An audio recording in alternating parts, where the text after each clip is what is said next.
Open Polytechnic is the country's specialist open distance learning provider. We weren't getting enough science graduates because students weren't doing science at secondary school, and when we looked at why that was, it's because they'd been switched off at primary school. The research says that the younger you inspire them and motivate them into engaging and finding science and maths courses as being fun and not scary, horrible, hard ones, the more likely they will take up science in secondary school. We need good citizen scientists who go into business but understand the environment, who go into, say, sales but understand sustainability. What we found was a lot of current primary school teachers have skills and expertise and a background in humanities and arts. A lot of teachers have become hesitant in teaching science because they feel like they don't know enough. At school we have a leavers book, and at the end of the year 8 boys all write what they want to be when they're older. In the past, you're lucky if 1 or 2 out of 70-odd kids put down a science-based career. In the 3 years that we've been delivering the graduate certificate in primary science, we've trained 300 primary school teachers, and that's across about 150 primary schools in New Zealand, right across the country. And we believe that that impact has been felt across probably about 10,000 school children. The delivery of the program into schools really aims to make a complete change to the way that science is taught. It's about exploration.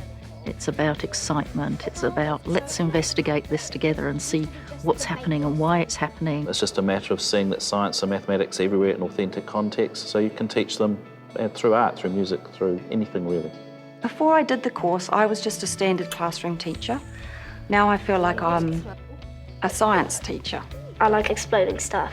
I like it when we do stuff with chemical reactions. It's so hot. There's steam coming out of it. Now I have a lot more understanding about chemical change, chemical processes. Think back when we talked about the yeast and yeast in bread. What does the yeast do? What's its job in bread? It kind of puffs up. We build rockets that shoot up into the sky and we make explosive things. I guess all the cold air around you is rushing in at you, so maybe it would make it colder.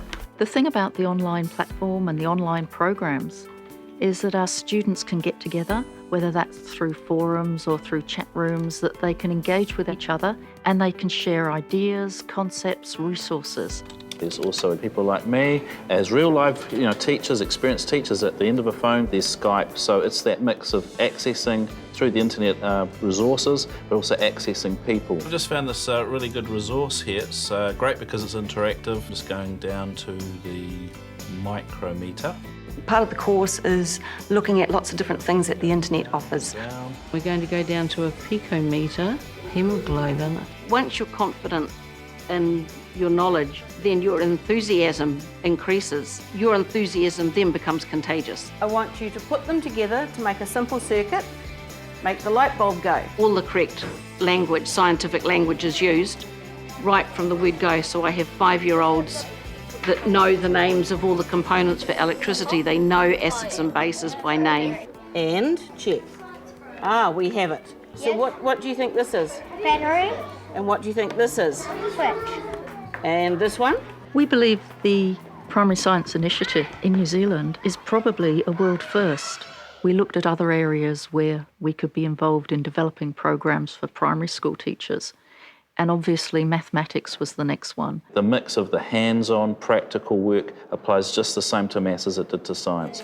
The idea that you have to have immediately relevant classroom material that teachers can use with their children also applies to maths. I get a lot of kids popping in at lunchtime. I turned up at work one morning and there was a big dead spider on my desk with a note saying, "Mrs. Hawthorne, you might like this." It was very nice last year to hear from the principal that the last Leavers survey, the parents had scored science a lot higher than what they've ever done in the past. I might like to be a scientist, like any kind of scientist maybe, a paleontologist. We have this dream that in 20 years' time we'll see hundreds and hundreds of brilliant scientists in New Zealand, and they track it all back, that they were students of a teacher that did this graduate certificate in primary science.